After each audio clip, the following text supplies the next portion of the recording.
audiência nossa que está aqui na rua acompanhando essa entrevista, eu na realidade diria um pronunciamento à nação brasileira. Quero agradecer muito a presença aqui da Jandira Fegari, representando o PCdoB nesse ato, do Manuel Dias, representando o PDT. Agradecer muitíssimo também a presença do nosso escritor, Padan Assar. Obrigada pela sua presença. Presença do doutor Cristiano. As manifestações que recebemos de outros partidos políticos que foram nos enviados aqui, dos deputados e senadores que estão aqui. Nós estamos com a maioria da nossa bancada federal. Não vieram todos os deputados, porque nós temos hoje discussão na Comissão de Constituição e Justiça sobre a denúncia apresentada contra Michel Temer. Os nossos senadores que estão aqui, líderes das nossas bancadas. Queria agradecer também à CUT, ao MST, MTST, à UNE, os movimentos sociais, todos que estão, CNP, que está aqui. Se tiver mais alguém que eu não consegui ver ou não falei, mas enfim, nós recebemos todos com muita alegria essa prestação de solidariedade ao presidente Lula. Nós estamos aqui serenos, porque entendemos que o presidente Lula é inocente, acreditamos nisso. Indignados pela injustiça de uma sentença que não tem base legal, ou seja, prescinde de provas. E ao mesmo tempo estamos prontos para fazer esse enfrentamento. Aliás, as injustiças têm sido sempre o motor do Partido dos Trabalhadores, dos movimentos de esquerda, para que a gente possa avançar. Foi pelas injustiças cometidas contra o povo brasileiro que o PT chegou ao poder nesse país e fez verdadeiras transformações. Então essa é uma injustiça a mais que nós vamos enfrentar. A sentença do juiz Sérgio Moro, embora fosse esperada por muitos aqui, até porque ele ficou refém do discurso que fez e da entrega que prometeu à mídia e de parcela da opinião pública brasileira que ele criou contra o presidente Lula e contra o PT, é uma sentença que carece de provas. No nosso entendimento, ela é absolutamente política. E, infelizmente, contra o maior líder popular que nós já tivemos na história, o maior líder dos trabalhadores. Coincidência ou não, ela acontece exatamente num dia após a CLT, Consolidação das Leis do Trabalho, ser rasgada pelo Senado da República. Um dia triste para a conquista dos nossos trabalhadores, dos avanços que nós tivemos. Então nós queremos dizer que o Partido dos Trabalhadores, que os partidos que estão aqui prestando solidariedade, que os movimentos sociais não vão baixar a cabeça. Nós vamos enfrentar esse momento, denunciar essa sentença política do juiz Sérgio Moro, que, como já disse, como muita gente já disse, carece de base legal por não ter provas. Estão condenando o presidente por convicções. Isso atenta contra o Estado Democrático de Direito, contra o processo legal, atenta contra a democracia. Se esperam com isso fragilizar a caminhada do PT, estão redondamente enganados. Como eu disse, essas injustiças nos dão sempre mais forças para a gente enfrentar o que está por vir. E se pretendem, com isso, também enfraquecer a candidatura do presidente Lula, também estão redondamente enganados. Nós não aceitaremos um processo eleitoral em que a maior liderança popular da história desse país seja impedida de participar. Uma eleição sem o presidente Lula é uma fraude. Uma fraude.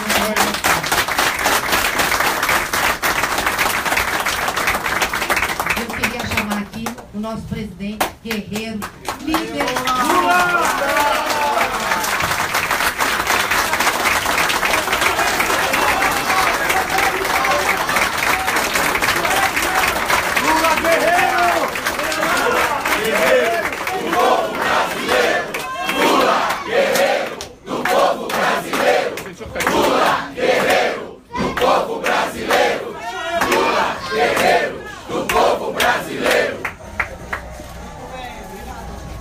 Nós vamos começar aqui, antes de passar a palavra ao presidente Lula, vou passar a palavra ao doutor Cristiano, embora ele já tenha feito ontem uma coletiva.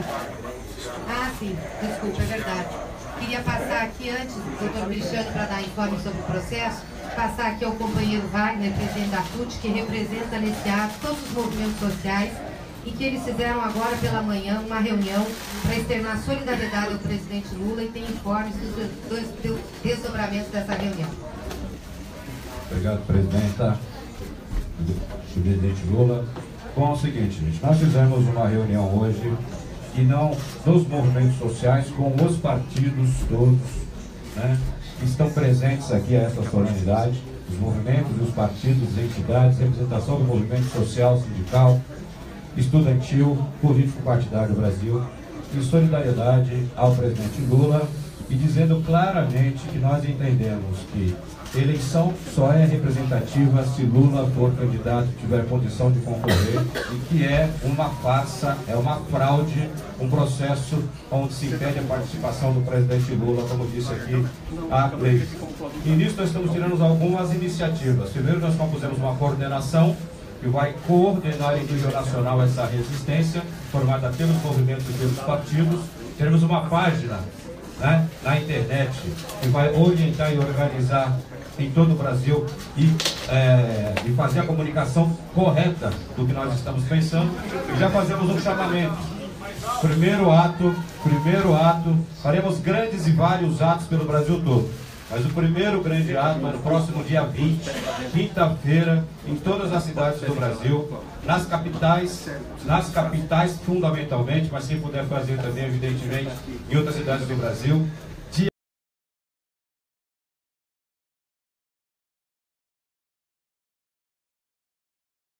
Lula, estadual do PT, e vamos divulgar amanhã qual que vai ser o local do ato em São Paulo. Mas com certeza será vitorioso e todos que defendem a democracia, o Estado de Direito, estejam conosco nessa luta, que é uma luta pelo Brasil.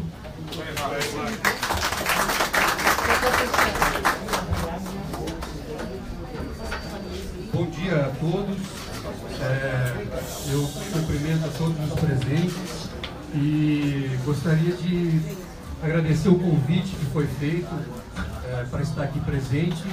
Nós, da defesa do ex-presidente Lula, também reiteramos a nossa indignação com a aprovação de uma sentença condenatória, não só sem prova de culpa, mas eu gostaria de enfatizar, desprezando a prova da inocência.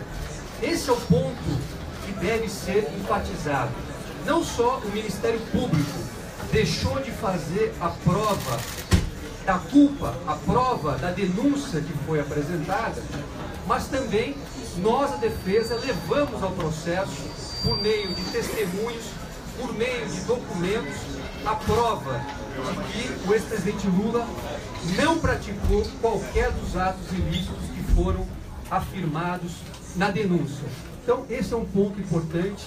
A sentença despreza o depoimento de 73 testemunhas que foram ouvidas ao longo de 24 audiências, despreza provas documentais e dá força, dá validade jurídica a papéis que não deveriam ter e, sobretudo, ao depoimento de um delator informal cujo depoimento mereceu 29 parágrafos da sentença, ao passo que a prova da inocência que nós apresentamos mereceu 5 singelos parágrafos da sentença, 5 parágrafos de 962 parágrafos que compõem a sentença. Então, isso é ilustrativo de que a sentença ela é absolutamente ilegítima, porque despreza as provas apresentadas, despreza a lei, despreza a Constituição, afastou a presunção de inocência sem que houvesse nenhum elemento apto juridicamente para essa finalidade. Então, nós, a defesa, vamos interpor o recurso cabível. É uma decisão de primeiro grau que nós temos a certeza de que será reformada, porque a prova da inocência é cabal, é contundente e será reconhecida nas instâncias superiores, declarando a inocência do ex-presidente Lula, tal como sempre foi demonstrado por nós, a defesa. Muito obrigado a todos.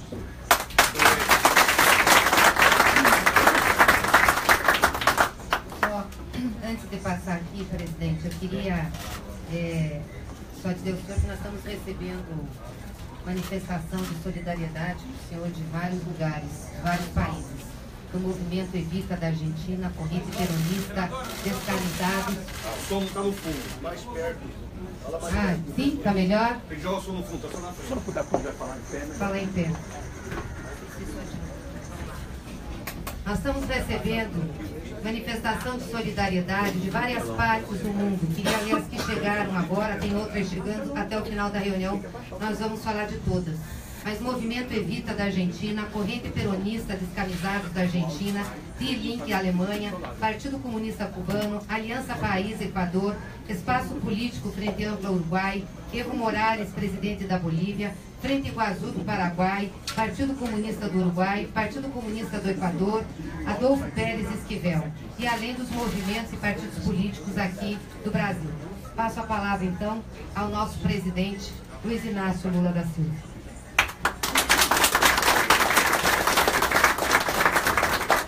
Você pode falar em pé? Eu já briguei aqui com o Estuquinha porque não me avisaram antes e eu perdi a fala da minha presidenta aqui. Eu cheguei quando ela estava falando que eleição... Pode falar em pé, presidente. Eu cheguei aqui quando ela estava falando que eleição sem Lula, sabe, não é eleição. Não, é fraude e tal. Mas eu queria que vocês pensassem um pouco na sentença do Moro. Porque o Moro tem para comigo, um otimismo que nem eu tenho. Porque pela peça de condenação, de 19 anos sem poder exercer nenhum cargo, significa que ele está permitindo que eu possa ser candidato em 2036. Isso significa que eu vou viver e vocês vão ter que me suportar muito. É o medo, presidente. Ô, gente, eu queria fazer essa entrevista coletiva. Ontem eu não quis falar com a imprensa, porque ontem eu tinha um assunto muito importante para resolver, que era ver o Corinthians derrotar o Palmeiras.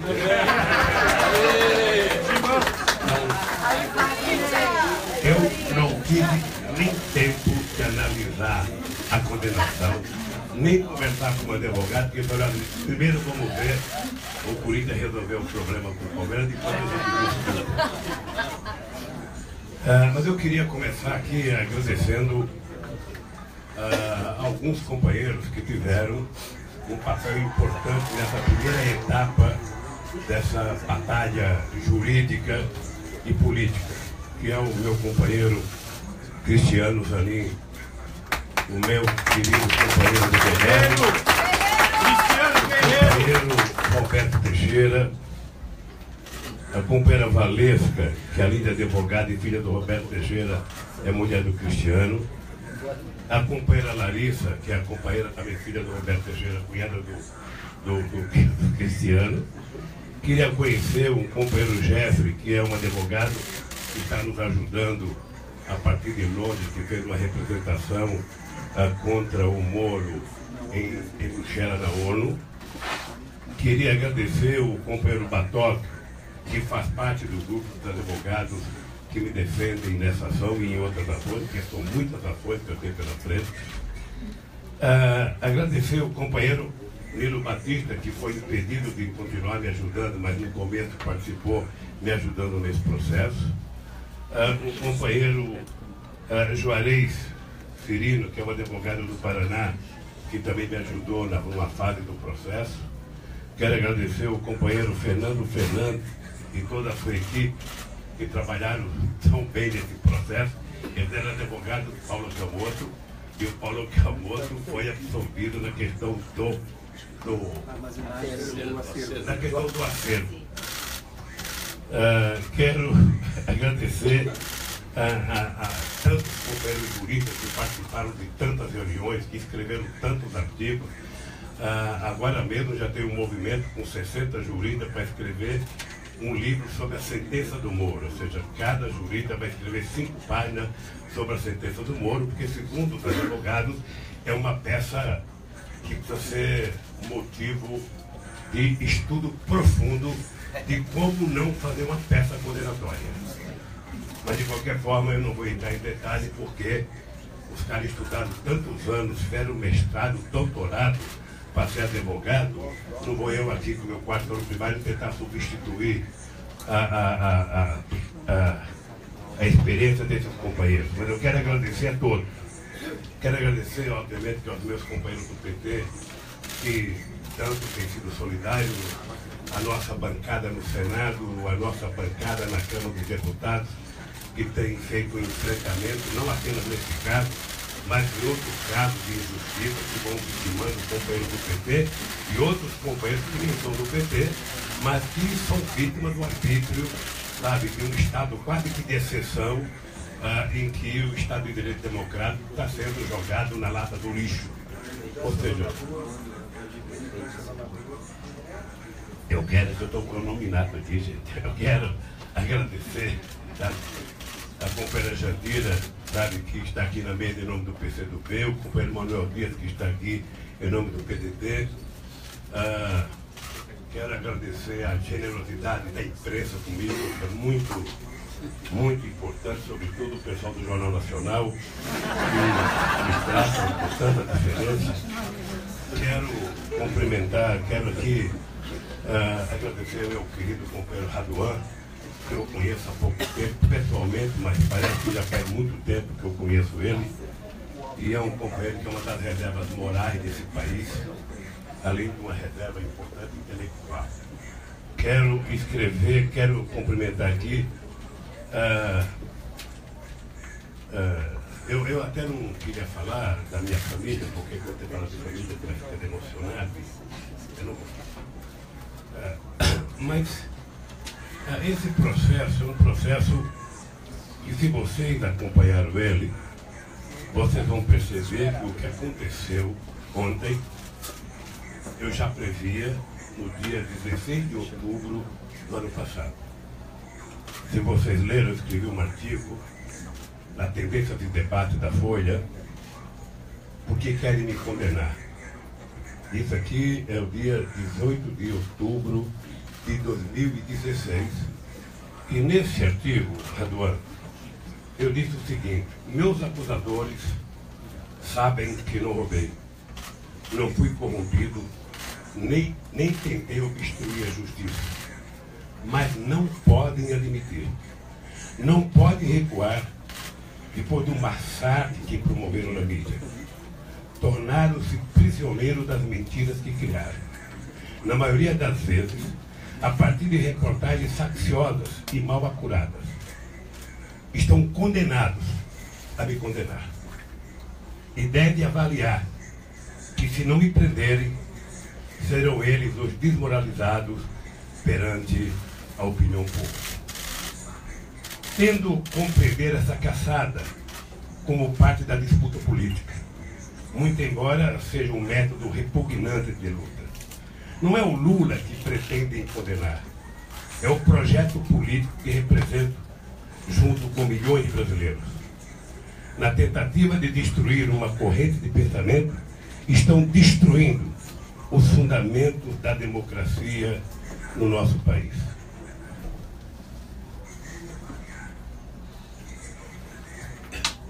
É necessário frisar que nós do PT sempre apoiamos a investigação, o julgamento e a punição de quem desvia dinheiro do povo. Não é uma afirmação retórica. Nós combatemos a corrupção na prática. Isso foi escrito em outubro, há 4 anos atrás. Porque desde que esse processo começou, e desde que o Moro proferiu várias entrevistas sentenciando que era preciso uma forte cobertura da imprensa, porque senão ele não conseguiria prender as pessoas e, sobretudo, prender as pessoas, sabe, para fazer com que as pessoas delatassem, porque tem gente que delatou. Poderia contar um caso, que é o caso do Léo Pinheiro, que é o cara que ele utiliza muito na sentença. O Léo Pinheiro está mais de 2 anos preso. O Léo Pinheiro insistentemente disse não, mas o cara já está condenado a 23 anos de cadeia com perspectiva de um pouco mais. Aí o cara assiste na própria televisão Globo, sabe, no Fantástico, sabe, que nesse país vale a pena delatar, que delatar um prêmio para você conviver com a riqueza que você roubou, para você conviver com metade ou mais do que a da metade do roubo, e aparecer a gente morando aqui em Tapecerica, em condomínio de luxo, aparecer a gente morando em condomínio perto da praia. O cara está preso, o cara fala, pô, eu estou condenado a 23 anos de cadeia. Tem mais de uns 3 processos contra mim. E o que eu tenho que falar é apenas dizer que o Lula sabia. O Lula não faz parte da família dele. O Lula não é filho, não é genro, não é nada dele. Por que eu vou pegar tanto tempo de cadeia por causa do Lula? Assim foi com o Léo, assim foi com outros. Durante todo esse processo, a coisa que eu mais lia de informações, era as pessoas dizendo, tal pessoa foi presa, e no interrogatório a primeira pergunta que falava, você tem que falar o nome do Lula. Você tem que dizer o nome do Lula. E eu acreditava que esse processo ia terminar do jeito que terminou, porque em nenhum momento eu prestei vários depoimentos.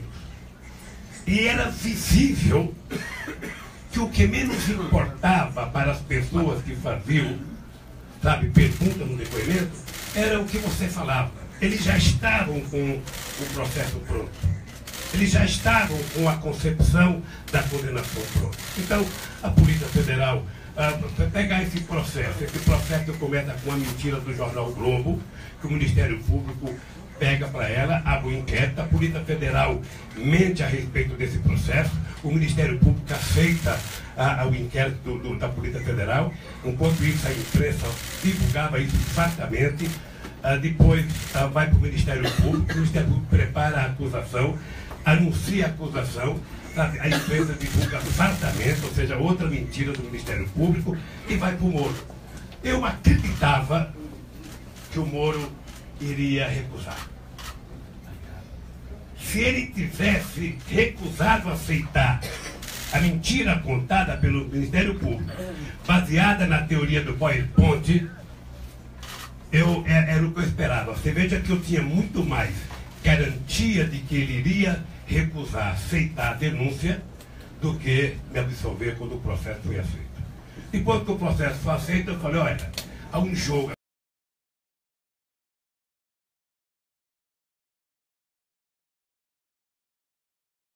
E eu sempre tive consciência que o golpe não fechava. Se o Lula pudesse ser candidato, o golpe não fechava. Porque qual é a razão, sabe, de derrubar um governo, um partido político, e 2 anos depois esse governo, esse partido político, juntar as mesmas forças políticas e ganhar as eleições? Não podia fechar. Então a sentença de ontem, ela tem um componente político muito forte. Eu, obviamente, que não vou entrar nos componentes jurídicos, porque tudo que eu tenho lido até agora, e tudo que eu tenho ouvido, é que o juiz Moro passou praticamente escrevendo 60 páginas para se justificar da condenação. Em que praticamente de 900 e não sei quantos parágrafos, ele utilizou 5 da defesa. E me parece que não havia nenhum interesse. Vocês estão lembrados que quando eu fui prestar o meu depoimento, isso está gravado, eu tinha pedido para o Moro autorizar que a imprensa divulgasse o meu pronunciamento ao vivo. Não foi possível, porque eu queria que o povo visse a cara dele, queria que visse a cara dos promotores, não apenas a minha. Mas não foi possível, mas foi divulgado. E vocês viram que eu disse o seguinte, olha, você não pode me absolver. Não tem como. Ou seja, o que vocês já falaram até agora, o que a imprensa já me condenou até agora, só do Jornal Nacional foram 20 horas. 20 horas de Jornal Nacional. Vocês vejam que os tucanos não aguentaram uma capa da vez. Caiu todos. Eu tenho não sei quantas capas de revista, 50 e não sei quantas, mais no final de semana, que deve ser todas com a minha cara outra vez, e mais 20 horas de Jornal Nacional.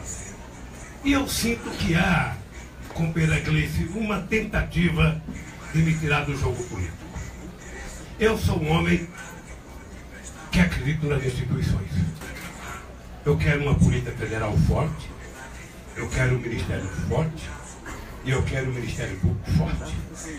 Porque essas instituições fortes, elas são o garante da democracia no país e são o garante para não permitir abuso daqueles que exercem o poder.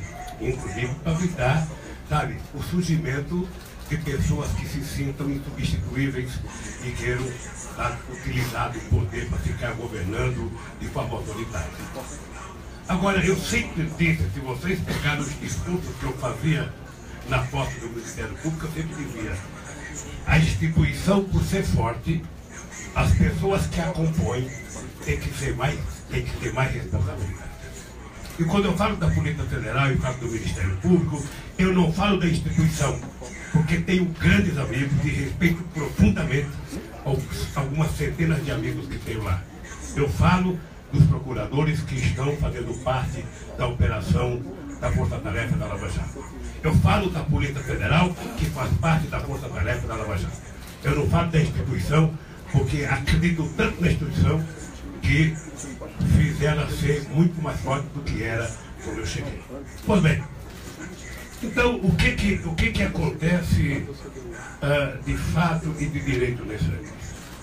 Ou seja, na medida em que nenhuma verdade era levada em conta, na medida em que o PowerPoint permeou todo o comportamento deles, e eu já cansei de falar, e vocês sabem, eles diziam que o PT era uma organização criminosa, que o PT se preparou para ganhar o governo, para ganhando o governo roubar.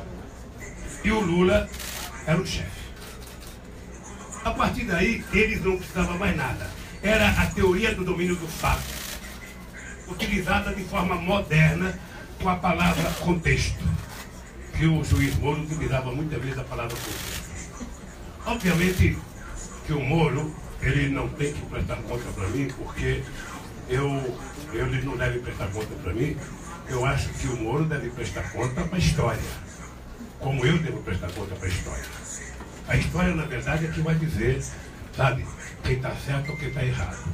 Eu continuo afirmando para vocês que não é possível a gente ter um Estado democrático de direito se a gente não acreditar na justiça.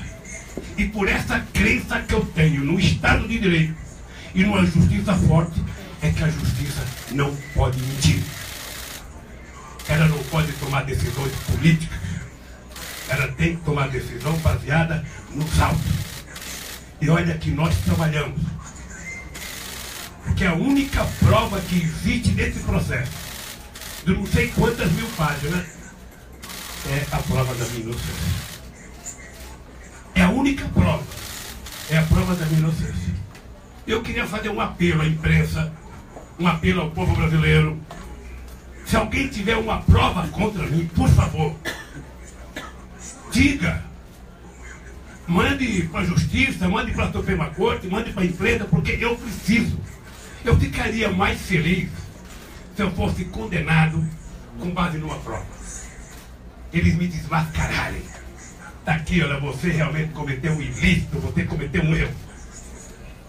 O que me deixa indignado, mas sem perder a ternura, é você perceber que você está sendo vítima de um grupo de pessoas que contaram a primeira mentira e vão passar a vida inteira mentindo para poder justificar a primeira mentira que contaram, de que o Lula era dono de um triplex. Não sou dono de um triplex, não tenho triplex, e ainda fui multado em 700 mil reais, porque agora o triplex é da União. Eles tomaram o triplex e eu tenho que pagar 700 mil reais para a Petrobras. Eles poderiam me dar o triplex, eu vendia o triplex e pagava multa. Senão o que vai acontecer, como além da gente recorrer, é que nós vamos fazer que nem a arrecadação de dízimo. Para vocês, inclusive na imprensa democrática, passar um saquinho, vocês depositar o dinheiro, eu pagar uma multa de um triplex que não é meu. Então, eu sinceramente, a minha cabeça de um cidadão que tem 4 anos de primário e um curso de torneiro mecânico não consegue compreender todo esse emaranhado. Eu não sei como é que alguém consegue escrever quase 300 páginas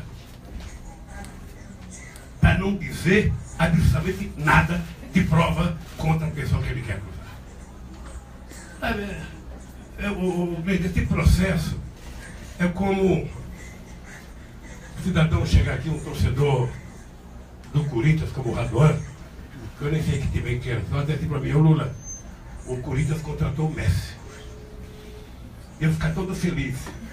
E não fosse verdade eu começar a processar o Corinthians porque eu queria que o Messi jogasse. E o Barcelona falava, mas Lula, o Messi é do Barcelona, não é do Corinthians. Não, é do Corinthians, o Globo falou. Ele é do Corinthians. E aí o Corinthians fosse obrigado a pagar multa, não é possível. E tem mais outros processos desse mesmo jeito. Vocês vão ouvir falar muito, sabe, de processos iguaizinhos aí. Então eu queria dizer para vocês que a minha indignação como cidadão brasileiro não me faz perder a crença de que nesse país ainda existe justiça. Por isso nós vamos recorrer em todas as instâncias, de todas as arbitrariedades. Eu acho que inclusive é preciso a gente processar essa sentença no Conselho Nacional de Justiça. É preciso a gente fazer processo contra quem mentir, contra quem não disser a verdade nesse país. Porque cada vez que eu vou prestar um depoimento, eu digo, só eu tenho interesse na verdade aqui. Agora mesmo eu fui prestar um depoimento, Rui, e o procurador falou assim para mim, não, o senhor não precisa prestar como testemunha, porque testemunha o senhor é obrigado a falar a verdade. Você pode prestar como informante. Eu falei, não, eu quero prestar como testemunha porque eu vim aqui para falar a verdade. Quem queria que eu falasse como informante é porque não queria que eu dissesse a verdade. Então, companheiros, eu queria, não estou desafiando não, mas eu queria desafiar, sabe? Não desafiando que os meus inimigos, sobretudo os donos do meio de comunicação, sabe, fizessem um esforço incomensurável para apresentar uma prova, uma única prova, um único papel assinado. Porque o que eles apresentam como prova é um papel que estava rasurado. Vocês estão lembrados que no processo me deram um papel, eu vi que estava rasurado, o número 174, que poderia até ter sido eles que tivessem feito. E perguntaram, o senhor conhece isso aqui? Não, não conheço. Quem assinou? Ninguém. E como é que eu vou reconhecer um documento não assinado? Isso foi utilizado como prova. E depois a delação de um cidadão, sabe, que eu tenho um profundo respeito, que tive muita relação de amizade, que foi o Léo Pinheiro, sabe, que mudou de opinião de um dia para outro. Eu lembro que no dia do depoimento dele, o Cristiano perguntou, doutor Léo, até ontem o senhor vinha falando outra coisa, por que o senhor mudou de posição? Ah, porque eu tive nova orientação do advogado, que ele contratou o Juca para ser o seu advogado. Então, com base nisso, você fazer a condenação, eu sinceramente acho que eu me sinto aliviado, porque conheço o tamanho da mentira. E queria terminar dizendo uma coisa para vocês. Eu quero respeitar os companheiros do PDT, os companheiros do PCdoB, os companheiros do movimento social. Eu quero dizer uma coisa para vocês. Se alguém pensa que com essa sentença me tiraram do jogo, podem saber que eu estou no jogo.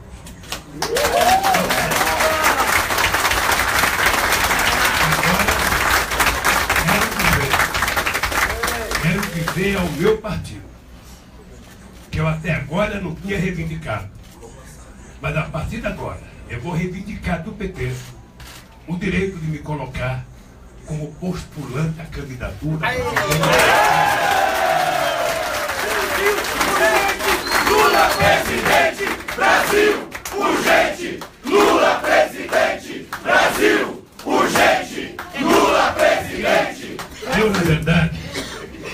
Eu na verdade gostaria de estar aqui hoje nessa mesa, Gleice, no auditório principal do meu partido, com tantas pessoas importantes aqui, discutindo a situação do Brasil, discutindo a situação desse país, a situação política do Brasil, a situação econômica do Brasil, o descrédito das instituições deste país, a começar pelo Poder Executivo, discutindo o golpe dentro do golpe, que até agora, só para você que é professor, sabe explicar por que a Globo quer dar um golpe dentro do golpe. E para a gente deixar claro que não é um golpe, a gente não quer dar golpe do tempo, a gente quer eleições diretas, a gente quer votar legalmente e a gente quer que ele saia, sabe, com uma votação de uma emenda constitucional dentro do Congresso. A gente não quer que ele saia porque ele tem que achar o melhor do que ele. O melhor só a eleição pode achar.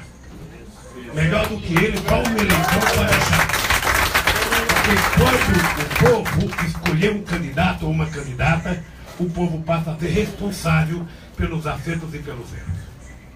Então eu queria dizer o seguinte, eu não sei se isso é por bem ou por mal, mas você vai ter um pré-candidato, um problema jurídico nas costas, e eu tenho que fazer duas brigas. Primeiro, brigar juridicamente para ganhar o direito de ser candidato. Segundo, brigar dentro do PT para ganhar o apoio do PT. Terceiro, brigar, sabe, a boa briga, a boa luta democrática nas ruas para convencer a sociedade.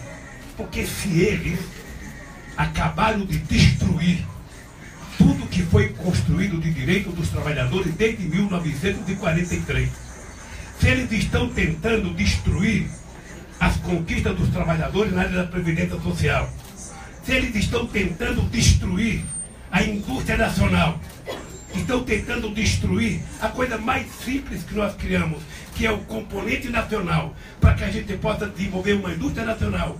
Se eles estão tentando destruir a Petrobras, se eles estão tentando destruir as empresas de engenharia, porque não sabem o que fazer, eu queria dizer, senhores da Casa Grande, permitam que alguém da senzala faça o que vocês não têm competência de fazer.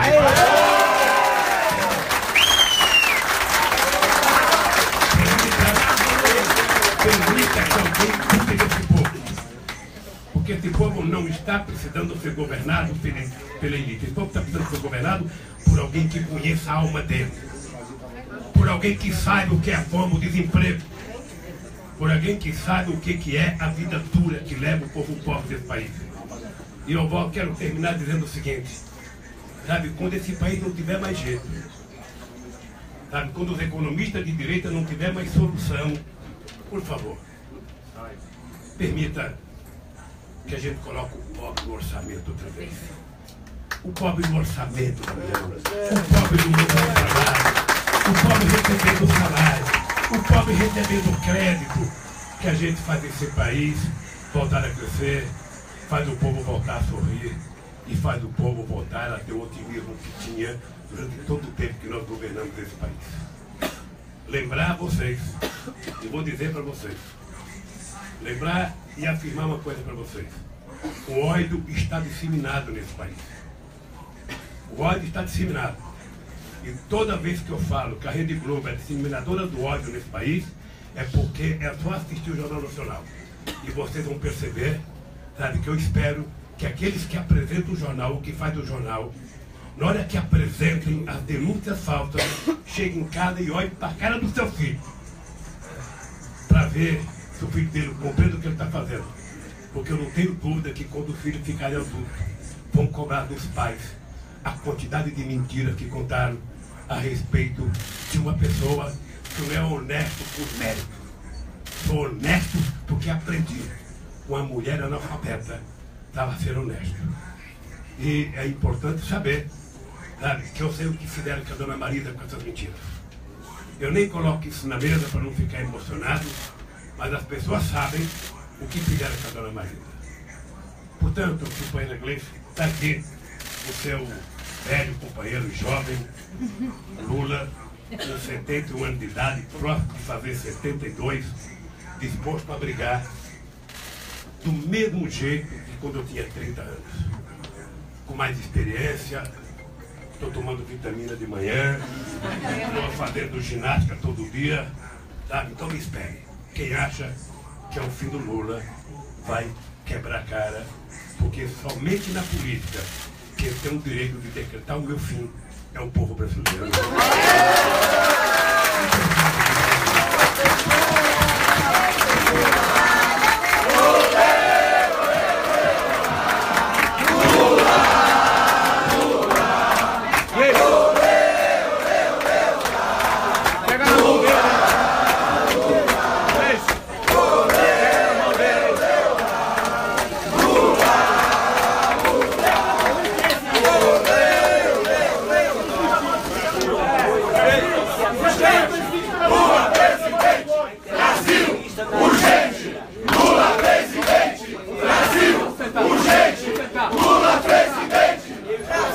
vontade, por favor.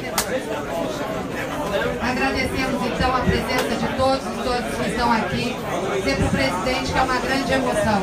E que ele não é candidato do PT, não. Ele é candidato de parcela expressiva do povo brasileiro. E o PT vai ser instrumento desse povo para colocá-lo novamente na presidência da República. Muito obrigada.